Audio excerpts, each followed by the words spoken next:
እስቲ አንድ ነገር ልጠይቅሽ። እድሜሽን አይተሽ በመቀጠል ደግሞ ህይወትሽን ተመልክተሽ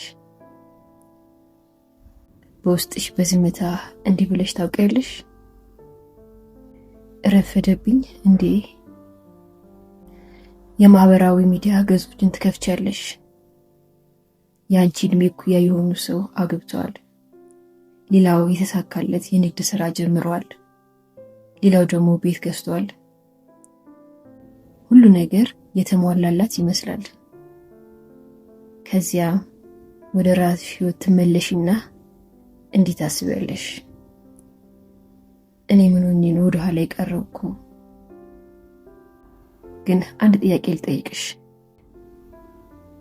ህይወትን ውድድር ናት ያለው ማን ነው? እኛ የምናደርገው ትልቁ ስህተት የኛን ከትዕይንቱ በስተጀርባ ያለውን የድካም ህይወት፣ የሌሎች የስኬት ገጽታዎች ሃይላይት ሪል ብቻ እያየን ማወዳደራችን ነው። የነሱን ስኬት እናያለን፣ ውድቀታቸውን ግን አናይም። መድረሻቸውን እናያለን፣ ያለፉበትን ረጅምና ድካም መንገድ ግን አናይም። የማንጎ ዛፍና የቀርከሃ በእኩል ፍጥነት አያድጉም። ነገር ግን ሁለቱም እንዲያድጉ በተፈጠሩበት ልክ ያድጋሉ። ያንቺ ጉዞ ልክ እንደዚያ ነው። አንድ ሰው ካንቺ ቀድሞ አንድ ደረጃ ላይ ስለደረሰ ብቻ ያንቺ ወደፊት ትንሽ ነው ማለት አይደለም። ትርጉሙ ያንቺ መንገድ የተለየ ነው ማለት ብቻ ነው።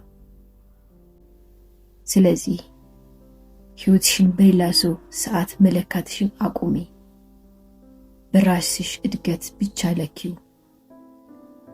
ለምን ወደ ኋላ ቀረው ብለሽ ከመጠየቅ ይልቅ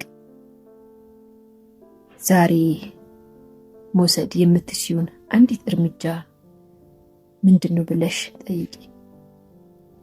ትንሽ እርምጃዎች ደግሞ ትልቅ ለውጦችን ያመጣሉ። ይህንን ሁሉ ጊዜ አስታውሺ። አንቺ ወደ ኋላ አልቀረሽም። አሁንም ልትሆኚ ወደምታስይበት ትክክለኛ መንገድ ላይ እየደረስሽ ነው። ወደፊት መጓዝሽ እስካላቆምሽ ድረስ ታሪክሽ ገና እየተጻፈ ነው። ስለዚህ በእድሜ ምክንያት ተስፋ አትቁረጪ። ሌላ ሰው ፈጥኖ ስለሄደ ብቻ ተስፋሽን አትጪ። ጊዜሽ አላለፈም። የሚቀጥለው እርምጃ ህይወትሽን ሙሉ በሙሉ የሚቀይረው ሊሆን ይችላል።